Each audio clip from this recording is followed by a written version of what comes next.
हमारे सिख भाइयों ने, हमारे गुरुओं ने जितना देश के लिए, रक्षा के लिए योगदान किया है, वो कदापि देश नहीं भुला सकता है। इस बात को भी हमको जानना है।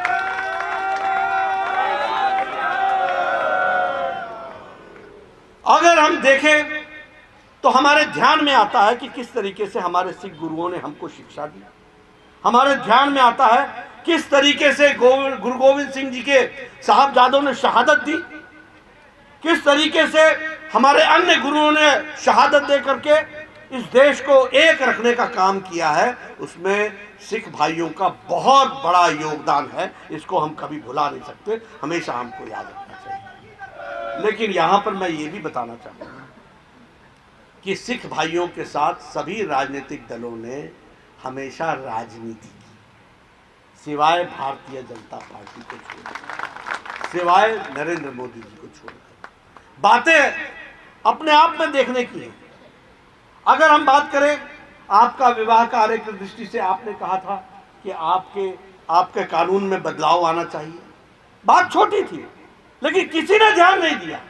लेकिन नरेंद्र मोदी जी ने ध्यान दे करके आपके विवाह कार्य के लिए उस दृष्टि से योजना बना करके उस काम को। अगर मैं बात करूं हरमंदिर साहब पर लंगर पर टैक्स लगता था, लंगर के सामान पर टैक्स लगता था।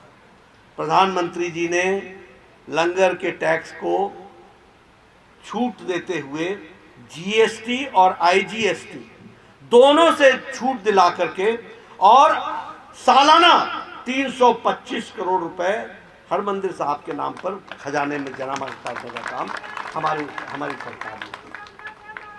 दुनिया भर में हमारे सिख भाई हैं, दुनिया भर में, और हमारे सिख भाई संपन्न हैं। वो हरमंदिर साहब को चंदा देना चाहते हैं, वहां समर्थन करना चाहते हैं, वहां लंगर में अपना योगदान करना चाहते हैं। लेकिन फॉरेन कंट्रीब्यूशन रेगुलेशन एक्ट उन पर लागू होता था, इस कारण से उनको वो दिक्कत आती थी। लेकिन उनको रजिस्ट्रेशन एफसीआरए का दे करके हरमंदिर साहब को जो ग्लोबल संगत के दृष्टि से उनको आर्थिक रूप से जो भी मदद करना चाहे देने का काम किया, तो नरेंद्र मोदी जी ने नियमों में छूट करके इसका किया। अब ये भी देखिए आप, सामने हमारा गुरुद्वारा, और हम दर्शन नहीं कर सकते, हम जा नहीं सकते। 4.1 किलोमीटर का कॉरिडोर बना करके प्रधानमंत्री जी ने और 500 करोड़ रुपए खर्च करके करतारपुर कॉरिडोर और वीजा फ्री ट्रैवल करने का, यानी कोई वीजा नहीं चाहिए, सीधे आप करतारपुर कॉरिडोर से जाकर के आप दर्शन कर सकते हो, गुरुद्वारे में दर्शन कर सकते हो। इसकी व्यवस्था की तो प्रधानमंत्री मोदी जी ने की, इसको भी हमको ध्यान रखना है। और व्यवस्था ऐसी की है कि 5000 हमारे श्रद्धालु हर दिन जा सकते हैं, 5000 की जाने की व्यवस्था।